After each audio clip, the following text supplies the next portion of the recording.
Spoštovane gledalke, spoštovani gledalci, lepo pozdravljeni v oddaji o kulturi. Gostja današnji oddaji je Bronja Žakelj, avtorica knjige Belo se pere na 90. Lepo pozdravljeni, dobrodošli. Dober dan, zdravo, hvala za povabilo. Povejte nam najprej, kje ste bili letos na Kresni večer? Kar doma. V posli, pravzaprav, že se pa spremljala po spletu, kar me je zelo zanimalo, kdo bo zmagal, in sem vesela za Veroniko Simoniti. Sem jo pa srečala nekaj dni nazaj, ko sem kupovala v knjige konzorciju, njeno knjigo sem jo srečala, tako da sem ji lahko še osebno čestitala. Leto predtem bi ona čestitala vam pravzaprav. Ja.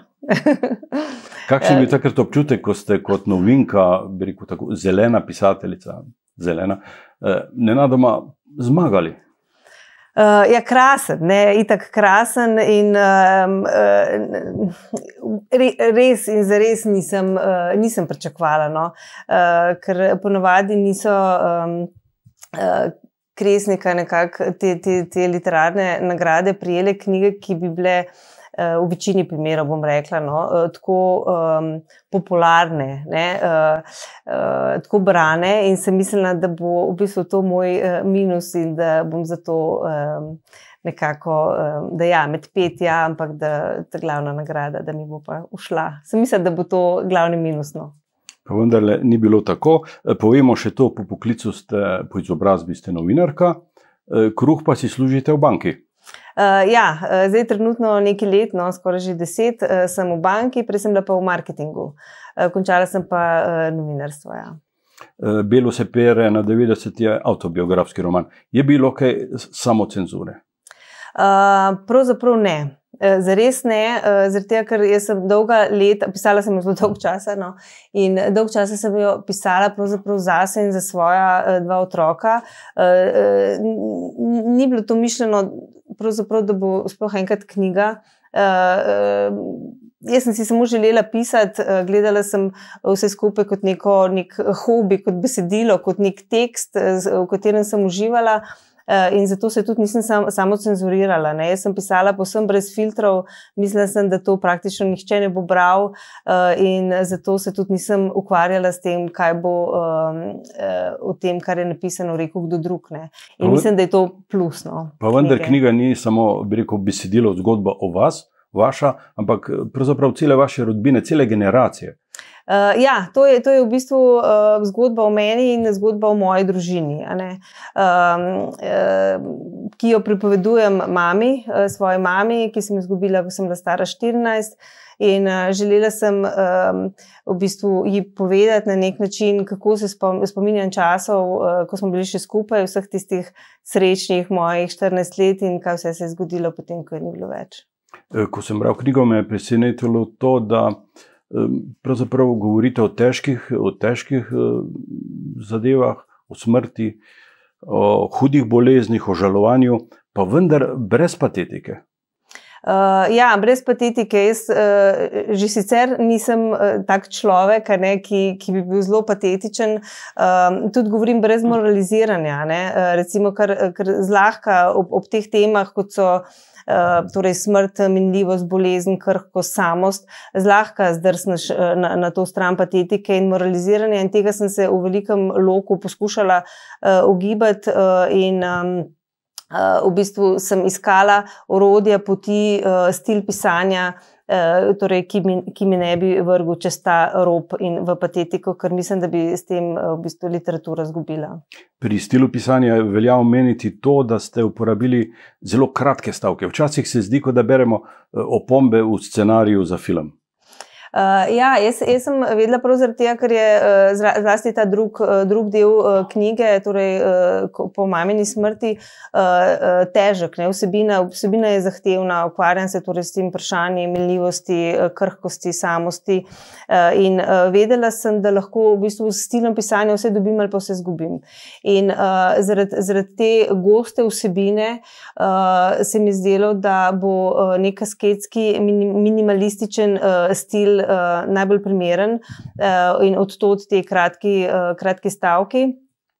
Sem pa iskala v bistvu te čustvene poudarke, pa potem na druge načine, z morda nenavadnim vrstnim redom besed, s ponavljanjem. Velikokrat sem stavke, ne velikokrat, ampak pravzaprav vedno sem za seboj brala na glas, da sem poslušala, kako zvenijo besede, stavki, kakšen je ritem. Skratka, iskala sem druga orodja, da bi dosegla neko to čustveno noto, ki pa sem jo vsem želela poudariti v svoji zgodbi, zato da bi bila pač ta nek razmak med temi dejanskimi dogodki, ki so se zgodili, in interpretacijo nekoga, ki bi to bral čim manjši. Knjigo ste razdelili na 3 dele. Ta prvi del, to je eno čisto veselje. Ja, prvi del, to je moje otroštvo, torej knjiga razdeljena pravzaprav naprej in potem, in vmes je ta lom, mamina smrt. In prvi del je moje otroštvo, čez 70-ih, 80-ih let, čez poznega socializma, in če tako nasplošno povzamem, je bil zame to čas neke brezpogojne ljubezni, varnosti, topline. Živeli smo na Vojkovi v Ljubljani, v nekem majhnem stanovanju, kjer smo se gnetli vsi mi in obiski, ki jih je bilo pravzaprav vsak dan pri nas ogromno v kuhinji. Okrog neke raztegljive mize, in to je nek tak čas, ki se mi zdi, mi je dal ne samo energijo, ampak nek ta občutek varnosti, trdnosti in ljubezni, neko zalogo za vse, kar je sledilo kasneje, da sem se potem lahko, ko je življenje pokazalo zobe, lažje soočala v bistvu vsem tem, kar je prišlo. V knjigi stalno nagovarjate mamo, mami sporočate, mamo spominjate na te dogodke. Zelo zanimivo in pritegne pozornost bralca. Ja, nagovorni slog sem zbrala zelo intuitivno, spontano pravzaprav. Morda tudi, se pravi, sem želela zgodbo povedati mami, sicer pa tudi svoje dnevnike zlasti v času po mamini smrti, torej v srednji šoli, so se ponavadi začeli na ta način, da sem ji pripovedovala svoje zgodbe, torej stvari, ki so se mi zgodile v šoli s prijatelji skozi dni prve ljubezni in tako naprej. In od to tudi potem pač ta prvi stavek reče Timita, in jaz ti rečem mamine, je bil spontano nagovorni. Manjka pa del zgodbe, pravzaprav, ko ugotovimo, da mami nihče ni povedal, da je zbolela. Ja, torej moji mami je zbolela na koncu mojega 5. razreda. Rok, moj brat mlajši, je bil takrat konec 1.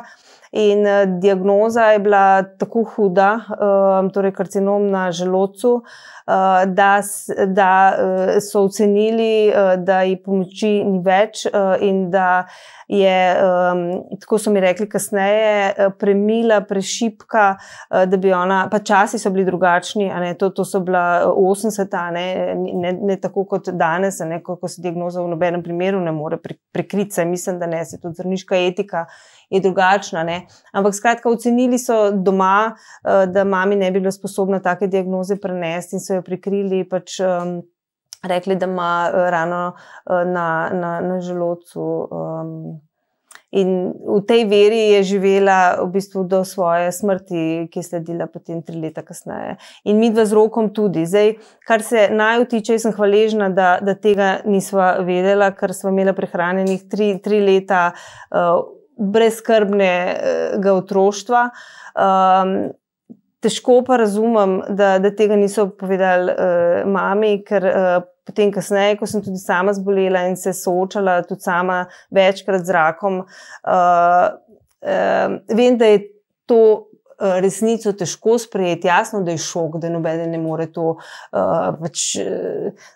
sprejeti kot nekaj normalnega, vsakodnevnega, ampak kljub vsemu, pa ko to sprejmeš in ponotraniš, potem nekako gre, ne? V večini primerov gre in se potem tudi, jaz mislim, lažje ali pa drugače soočaš z boleznijo, če veš, kdo ti stoji na drugi strani. Ne? Če veš, da je na drugi strani rak, jaz mislim, da tudi sam kot psihično in fizično drugače odreagiraš, kot če misliš, da imaš eno navadno rano na želodcu. No. Tako je moje stališče, zdaj pa jasno, moja družina, oče in mama, torej babica, no, so pa pač takrat menili drugače. Bili so pa tudi drugi časi. Tisti trenutek, ko mama umre, se pravzaprav svet na Vojkovi podre. Ja, tisti trenutek se pravzaprav podre, takrat smo bili mi že preseljeni, sicer že 10 mesecev na Gregorčičevo, iz Vojkove smo se preselili na svoje, Dada je ostala na Vojkovi, mi smo šli v center na Gregorčičevo in jaz sem že to samo selitev zelo težko sprejela, ker Vojkova je bila zame res nek kotiček brezmejne varnosti in tam je bilo moje vse. In se mi zdelo, ko se bomo preselili, da vse tisto, kar je bilo, da ne bo več in da življenje ne bo več tako, kot je bilo. In ironično se je v resnici zares vse to tako potem spremenilo s selitvijo in potem čez 10 mesecev mamina smrt in podrlo se je, tako kot ste rekel, praktično vse, ker ves tisti hrup otroških mojih let in vsi ti obiski, vse to rumeno, oranžno, rdeče življenje na Vojkovi je zamenjala sivina in tišina, ki je sledila mamini smrti. Na Vojkovi pa je ostala babica, ki jo imenujete Dada. Neverjetna ženska, njen lik je strašno simpatičen. Ja, Dada je res, mislim, res pomembna oseba v mojem življenju. Midva z Rokom niti nisva bila v vrtcu, tako da naj je ona čuvala in jaz sem bila res strašno navezana na njo in tudi po mamini smrti že prej imela tako močno vlogo, potem je pa sploh prevzela v celoti ta ženski lik in tudi glede na to, da je oče mamino smrt zelo težko sprejel in se nekako ni znajdel v vlogi, ko je moral poskrbeti za dva. Rok je bil star 11, je 14-15, je bila Dada tista, na katero so se lahko opirala in moja velika zaupnica, v bistvu največja pravzaprav, do svoje smrti. Zelo pomemben zaupnik v knjigi pa je tudi Urban, vaš fant Urban, s katerim ste začeli hoditi, mislim, da je kako leto pred vašo boleznijo, ko ste tudi sami zboleli. Ja, v bistvu 14 dni celo. 14 dni. Ja, 14 dni, preden sem zbolela, sva se spoznala z Urbanom na Šancah, on je bil alpinist na gradu, kjer je plezal, jaz sem se takoj zaljubila, on tudi na srečo. Ja, in potem 14 dni, jaz sem bila takrat že zelo slabo sem se počutila, ko mi sem zlezla na tisti grad, gor Ljubljanski. In sledila je ta diagnoza, kmalu, torej Hodgkinov limfom, 3. stopnja raka na bezgavkah in jaz sem bila stara takrat 19-20, Urban je bil celo mlajši od mene, ampak je imel neverjetno intuitivno je vedel, kako in na kakšen način mi stati ob strani in brez njega bi bila ta težka pot skozi eno leto res zahtevnega zdravljenja. Pravzaprav si ne morem predstavljati brez njega, zdaj, ko gledam nazaj. Nekje ste zapisali, da je bil pravi angel varuh. Res, on je bil, a veste, ker ko zboliš, je zelo, okolica se pravzaprav na zelo podoben način odzove, ne, pa če govorimo o domačih ali prijateljih ali pa znancih ali pa tistih mimobežnih ljudi, ki jih srečuješ, ne. Vse gre pač bolj v smeri nekakšnega zanikanja oziroma nihče se ne želi iskreno pogovarjati s teboj, in ko rečeš strah me, da bom umrla, ne, vsi rečejo, kaj te bo strah, seveda ne boš umrla, saj so nova zdravila, saj so kemoterapije, nič ne skrbeti, vse bo še dobro.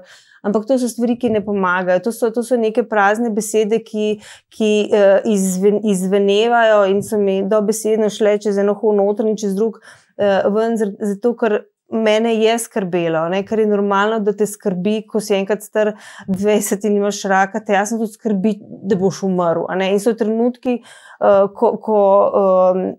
ko si v stiski in takrat morda se sliši čudno, no, ampak meni je najbolj pomagalo takrat, da mi je nekdo prisluhnil in da je razumel mojo stisko, da sem jaz lahko razdelila svojo to tesnobo, da je bila sprejeta na drugi strani in potem se v bistvu razpršila, je izginila. Ne. Po drugi strani pa, če ti nekdo ne pusti, ne, da to tišči nazaj vase, ta tvoja negativna, bom rekla v narekovaju, čustva, pa ostanejo v tebi, ne, in se ne razgradijo, ne razpršijo in je to, mislim, da v bistvu dosti slabše za predelovanje teh strahov, stiskov ob takih diagnozah. In Urban je znal poslušati in znal je sprejeti tudi moj strah. No. Še pred Urbanom pa je bil Rok, vaš brat, junak vašega otroštva. Ja, Rok je bil, pravzaprav sem bila bolj jaz junakinja njegovega otroštva. Jaz sem bila 4 leta starejša in on me gledal kot veliko to starejšo sestro, ne. In mi včasih rekel, joj, kako si lepa, kako sem imela kakšne nove hlače. Ali pa jaz sem muziko poslušala, Pink Floyde, pa je potem začel on tudi poslušati. Zelo so bila navezana, živela sva, mislim, ne živela, ampak imela sva vse do selitve isto sobo, otroško, in v tisti sobi sva, jaz sem vsak dan hodila v isti uri spat, se v isti uri zbujala, si zaupala vse stvari, ki so se dogajale čez dan, imela en cel kup nekih takih čisnajnih posebnih igric in ja, Rok. Poveva še to, da je umrl, ja. Bil je alpinist. Po nesreču vse? Ja, Rok se je pa po nesreču, potem, ko je bil star 19, se je po nesreču, torej 2 leti po moji ozdravitvi in moram reči, da težko primerjaš različne take udarce. V resnici moja bolezen je še najlažje se soočam, oziroma sem se soočala s svojo boleznijo, ker ko si sam bolan nekako, ker to gre razen teh trenutkov, nekih padcev, ampak drugače nisem imela s tem velikih težav, ampak recimo, če pa primerjam smrti, ne, mamino smrt in Rokovo, je vsaka smrt prinese nekaj drugačnih občutkov, ne, in mogoče bi lahko rekla, da me na nek način še huje prizadela Rokova smrt, ker to je bilo tako, nekaj tako popolnoma nenaravnega, hipnega, padal je v Šitah, v Tamarju. Zadnjič sem ga videla na svoj rojstni dan, 12. julija, in jutri bo obletnica, ko se je po nesreču, 15. julij. Vaš opis poti pod goro, kjer je umrl vaš brat, se bere kot pravi križev pot. Ja, in celo padel v smeri blagoslovne.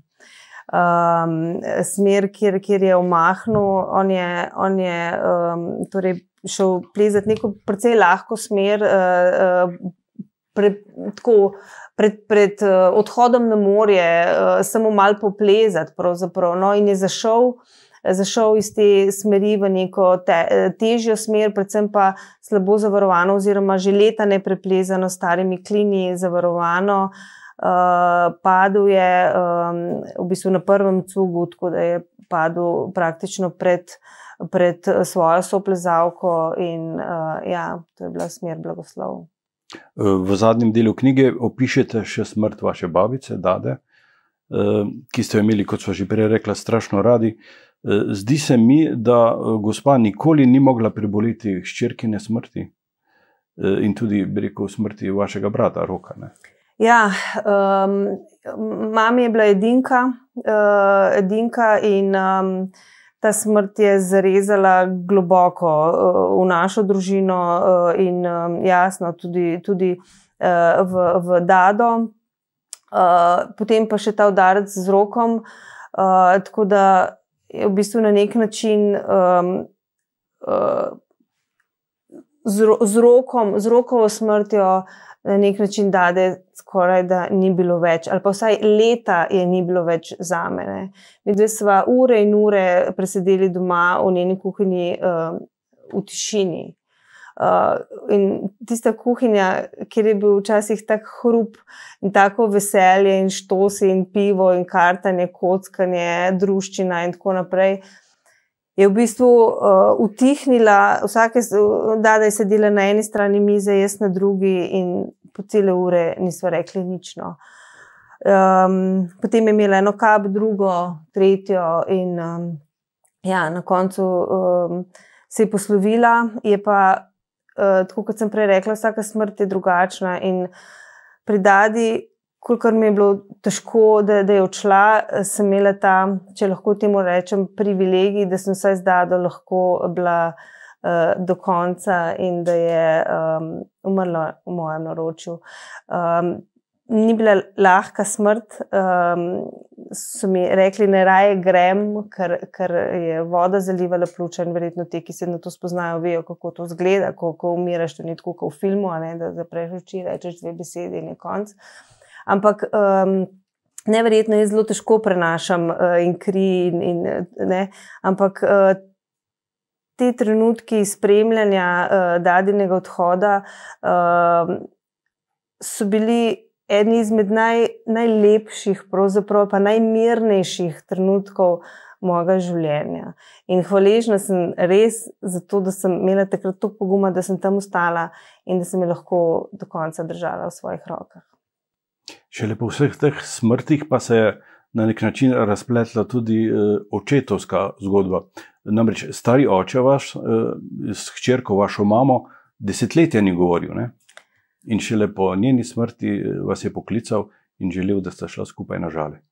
V bistvu tako, torej oddaljili so se stara mama Dada, ne, in Lojze Gostiša, umetnostni zgodovinar, sta se razšla, ko je bilo mami 7 let, in potem sta imela stike do poroke mamine z mojim očetom. Potem ne vem, kaj se je zgodilo, niti nisem iskala odgovorov, ker pravzaprav živ je samo bil Lojze, ki se je tudi lansko leto poslovil, moj oče, Dade ni več, mami ni več in jaz mislim, da pravega odgovora pravzaprav ne bi mogla niti najti in ga nisem iskala. Ampak ta odsotnost torej očeta Lojzeta jaz sem se že takrat zavedala, kako močno je zarezala v mamino življenje in kako močno jo je prizadela. To je bila tudi družinska travma, ne samo mamina, ampak travma cele naše družine. In bilo je tako, da sem se v bistvu jaz odločila, da ga bom poiskala. Dolga leta sem si želela, pa sem se bala do njega, ker zaradi zgodb, ki so tekle, sem se bala, da me ne bo sprejel, da me bo zavrnil, tako kot je ničkolikokrat zavrnil tudi mami, ne? Še nekaj tednov pred smrtjo, pravzaprav, ko sem se dobila v Slonu. Skratka, strah je bil zelo velik, da me bo zavrnil, ker si takrat leta nisem mogla predstavljati še ene zavrnitve. No, ko sem bila pa stara 46, sem pa zbrala pogum in sem se oblekla, najlepšo obleko, ki sem jo takrat imela, in oprala sem si lase in sem šla k njemu. Ni ga bilo doma in sem potem iskala, sosede sem iskala, ker veste, kje je Gostiša, v domu, skratka, in se je našla ena gospa Ida, in je rekla, zdajle vas bom odpeljala, in sva se usedli v avto, sva se odpeljali v Notranje Gorice, ona je šla v izvidnico naprej povedati, kdo prihaja, če je v redu, sprejel me je in zjokal se je, takole gledal me in obračal mojo glavo in je rekel, taka si ko Mita, taka si ko mami, ne. In kje si bila vsa ta dolga leta. Skratka, navezala sva potem zelo močen stik, jaz sem hodila k njemu do konca, v bistvu 3 leta, dokler se ni lansko leto potem tudi Lojze poslovil in ni mi žal, da sem to naredila kljub temu, da marsikdo misli drugače, da ne bi smela, zato zamere prevelike in tako naprej, ampak zdi se mi pač kot simbolno močna gesta. Na nek način je on pripeljal en del mami meni spet nazaj, ne? Neke fotografije otroške, ki jih nisem že nikoli videla, pramen las, Kito, njen DNK v bistvu mi je dal hrano odrezano ta šop las njenega, mislim, da 11. leta. Po drugi strani pa je, tako kot ste omenili, prosil me je, če greva lahko na njen grob, ker niti vedel, nekje je pokopana, in sva šla in na grobu se je opravičil za vse, kar je naredil, in meni je to nepredstavljivo. In bi to naredila 100-krat še, tudi če kdo misli drugače. Ja, v knjigi popisujete tudi trenutke, ko ste bili vi z vašim očetom v zelo slabih odnosih. Je bila to stvar pubertete? Najbrž ste bile zahtevna punca.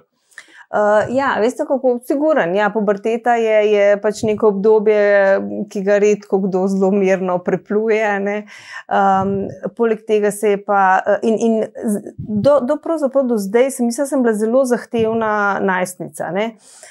Zdaj pa pravzaprav malo bolj prizanesljivo gledam tudi na to svoje obdobje, ne, ker to je bilo se prav takoj po mamini smrti, a ne,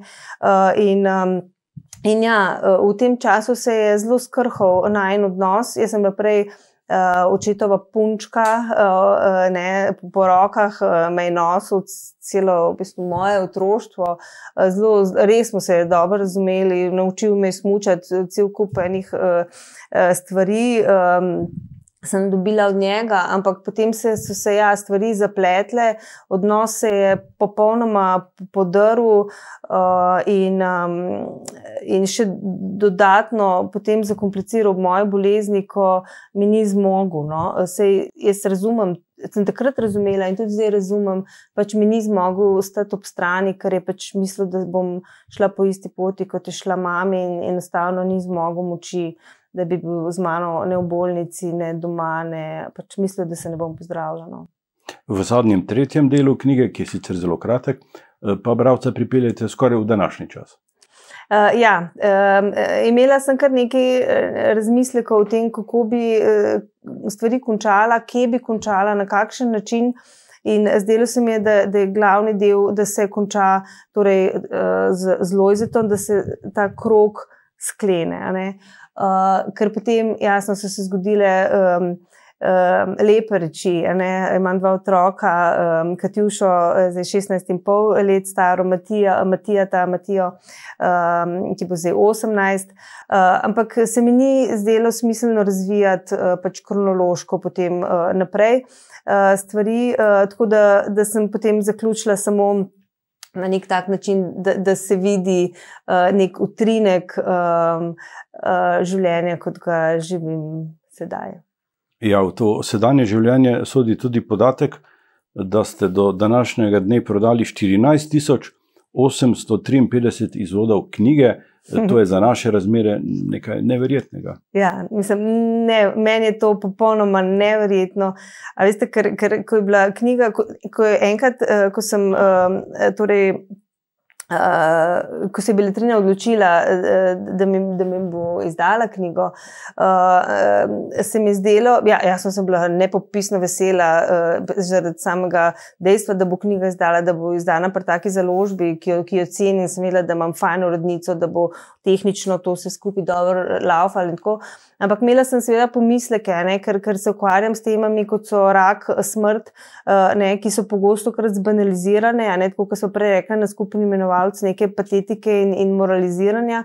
In sem se bala, da me bo ljudje vrgali v isti koš, ne, ali pa da bo mislila, še ena, ne, ki je imela tole za neko samoterapijo, avtoterapijo, in bo v bistvu na ta način gledali na knjigo. Slabšalni prizvok se mi zdelo tudi to, da je pač avtobiografski roman, da Brone Žakelj nihče ne pozna, ne, da Kavaco bo že kdo bral, ne, mene pa ne. Skratka, vse skupaj, to so bili neki pomisleki, zaradi katerih sem se bala, da bo knjiga obležala na policah knjigarn ali pa celo v kakšnem skladišču Beletrine, no, ampak zgodilo se je, ravno nasprotno, ljudje so našli v njej tako mi govorijo, no, neke svoje zgodbe, svoje sledi, identificirajo se s knjigo ali s tem obdobjem tega odraščanja v Jugoslaviji ali pa potem s temami,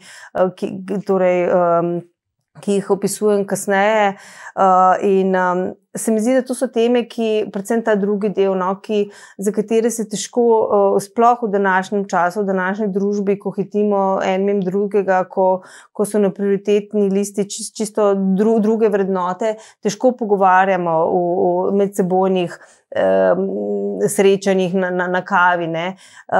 In vse te stvari kar nekako odrivamo pod preprogo, ampak očitno je pa v neki intimi domačega okolja, spalnice, s knjigo v roki, je pa še vedno ogromno ljudi, ki je tu našlo sebe, v moji knjigi. In jaz tudi sem hvaležna ne samo zato, ker berejo, ampak tudi za vse te povratne informacije, ki jih dobivam na stotine nekih sporočil prek različnih medijev, o tem, kaj vse jim je dala moja knjiga, in to, ne vem, če bi si lahko še kaj lepšega zaželela, v bistvu svoji prvi knjigi, ne vem, to se mi zdi čarobno, kar se je zgodilo. Ja, dejansko bralce vračate v čase prvih telefonov, dobili ste doma telefon, zgodba barvne televizije, olimpijskih iger v Sarajevu, Alana Forda ste brali, zabeležite smrti Josipa Broza Tita, razpadanje Jugoslavije in v zadnjem delu tudi se dotaknete 10-dnevne vojne za Slovenijo. Knjiga je pravzaprav velika freska teh dogajanj znotraj seveda teh vaših zgodb, žalostnih, tragičnih, na način vse te izgube, vsta boj s to boleznijo.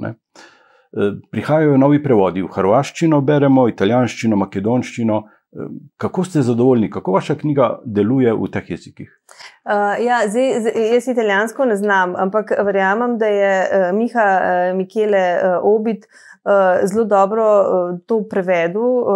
Take imam tudi informacije od tistih, ki so prebrali v obeh jezikih, italijanščini in slovenščini. Zanimivo je, kako sem mislila, da jih ne bo zanimal ta prvi del Jugoslavije, ampak jih pravzaprav najbolj to zanima. Ker mi pravijo, a vi ste se imeli tudi tako fajn, ker mi smo iz druge strani meje gledali na vas, to je bilo vse sivo, mislim, sivina, in sploh ne morejo razumeti, da smo imeli tudi nekaj veselja v tem življenju, v tem socializmu. In jim je to blazno fascinantno.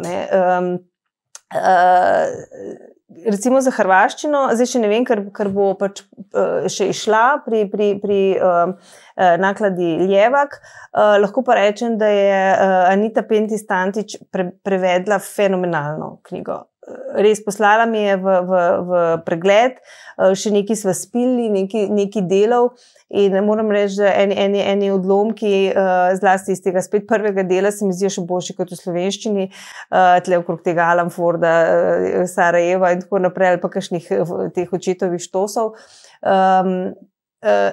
Super je preveden, res, tako da se res zelo veselim, imam tudi kar nekaj prijateljev na Hrvaškem in se komaj čakam, da bo lahko tudi oni prebrali to zgodbo. Za makedonski prevod se pa tudi, kakor sem slišala, sem zdaj se vse skupaj malo zamaknila zaradi korone, dogovarjajo. Tukaj se pa lahko zahvalim Tomažu Kosmaču, ki mi je pomagal z njegovim, torej imel navezo z njegovim prijateljem v Makedoniji in me je zrihtal prevod. Super. Roman je zaživel tudi kot zvočna knjiga. Bere ga igralka Saša Mihelčič, vendar, ko sem jaz to poslušal, to interpretacijo, sem vse skozi razmišljal o tem, da pravzaprav njen način pripovedi se zagotovo loči od vašega. Zagotovo, jaz mislim, da nihče ne more intonirati mojih misli, nemogoče. V bistvu, kdorkoli bi bral drugače, kot jaz slišim glasove v sebi. In zato se temu reče pač interpretacija. To je bil njen prispevek. Jaz sem zelo hvaležna celi ekipi, ki se je maksimalno angažirala, tudi Klemnu Markovčiču, potem vsem tem na Sloveniji, fonetičarko so imeli skozi zraven. Skratka, res je profesionalno posneto, je pa, ja, tako kot ste rekel, pač to je njena interpretacija. Jaz se to tako doživljam, se tudi, če bojo kakšne druge adaptacije, potem se mi zdi, da knjiga, a veste, tudi jaz recimo ne doživljam tega kot, sem mislila nekaj časa, da bom imela s tem težave, ne glede na to, da je tako osebna knjiga, ampak je vseeno se je vzpostavila neka distanca do knjige, do dela in pač želim si, da bojo še kakšne druge adaptacije, da bojo ljudje v bistvu tudi na svoj način videli mojo zgodbo in jo pač potem tudi na svoj način podali, interpretirali navzven, tako da to se mi zdi normalno. In jasno pa, da ne more biti tako, kot jo jaz čutim. To je pa sigurno ne. Vas lahko prosim, da bi 3 stavke prebrali za naše gledalce? Lahko. Bom mogoče prebrala en kratek odlomek. To je čas po mamini smrti, ko je drugače vse. Ko greš, je drugače vse. 12. julija torta v hladilniku ni več tvoja. Kupim si temni gozdiček v slaščičarni pri Maxiju in v svoj dnevnik napišem. Danes je moj 15. rojstni dan. Stanovanje sem pospravljala od jutra, pomila sem tudi tla. Prišli so vsi, prišli so tudi tisti, ki niso prišli še nikoli, tudi Frančka z Vrhnike. Da sem postregla lepo, so mi rekli. Dobila sem ogromno daril, še nikoli nisem dobila toliko daril. Slišala sem, da so rekli, da se mi k sreči nič ne pozna. Hvala lepa. Po koreninah ste pravzaprav Žirovka, soseda. Ja, torej oče je Žirov in torej po mamini strani oče Lojze Gostiša je tudi Žirov. Ja. Poznate črtico Tomaža Kosmača Videti, žiri in umreti? Ne, ne poznam. Ne poznate? Ne, jo bom pa z veseljem prebrala. Lepo. Išla je v njegovi prvi knjigi z naslovom Driska. Drisko, vem za Drisko, ampak ja, ok, no, to moram prebrati. Ja, poveva še to, da ima Godovič v tej knjigi prav simpatično mesto. Tam ste preživeli najlepša poletja vašega otroštva. Krasna poletja sem preživela tam in zdaj, ko sem se peljala v Idrijo, sem se ustavila pri Damjanu in Magdi v Godoviču. To je kmetija na tem križišču, zraven gostilne, in še vedno isto diši veža, ko stopiš vanjo, in kuhinja in tam, kjer se hrani kruh. In se mi zdi, da 30-35 let je mimo, ampak se mi zdi, da bi se tam čas ustavil in tako kot takrat sem tudi zdaj dobila za popotnico par klobas pa salamov. Lepo. Bralce v knjigi peljete tudi na Kendov dvorec. Tam je bila poroka, na katero pa niste bili povabljeni. Ja, ampak sem šla potem na koncu, ker je oče nekako vztrajal, da moram biti jaz tudi tam. To je en del knjige, pravzaprav, o katerem sem zelo dolgo časa premišljala, a bi ga sploh umestila v roman, ker to je že bolj proti koncu romana in takrat se mi je že dozdevala, da bi to lahko bila v resnici tudi knjiga. Namreč, ja, nisem vedela, da bi to umestila ali ne, potem pa sem se odločila in to umestila not, predvsem zaradi tega, ker glede na zapleten odnos z očetom, ki sva ga imela in o katerem sva prej govorila, je bil to eden redkih trenutkov pravzaprav v življenju, ko se je moj oče postavil zame. In zato sem hotela ta trenutek, ko je on pač vztrajal, da moram imeti jaz na poroko, kjer je bilo pač omejeno število ljudi, zato sem pač jaz izpadla. Ampak torej oče vztrajal, da moram biti zraven in to se mi zdi tako pomembno, da zaradi tega je ta stvar ostala noter in sem želela jo ohraniti, se pravi, zaradi svojega očeta. V knjigi delite z bralci tudi vaša številna pisma, razglednice, dnevniške zapiske, kot sva že prej rekla.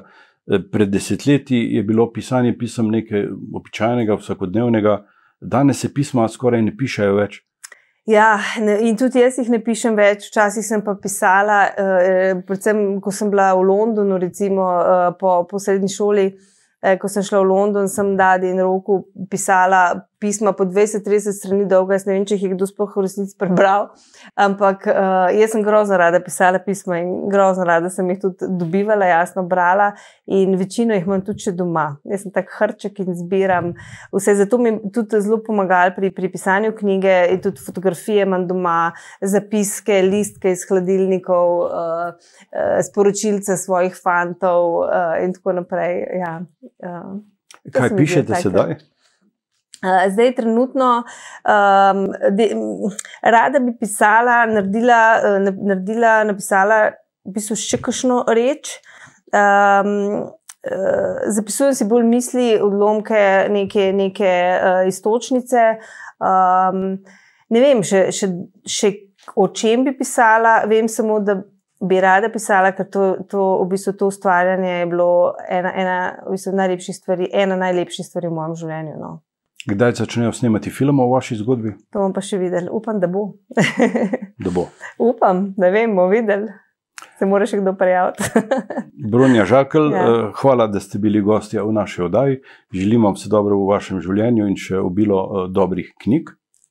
Hvala lepa, hvala za povabilo in lep pozdrav vsem v Idriji in širše. Ne vem, kdo vse to gleda. Vam, spoštovani gledalke in gledalci, pa hvala za pozornost.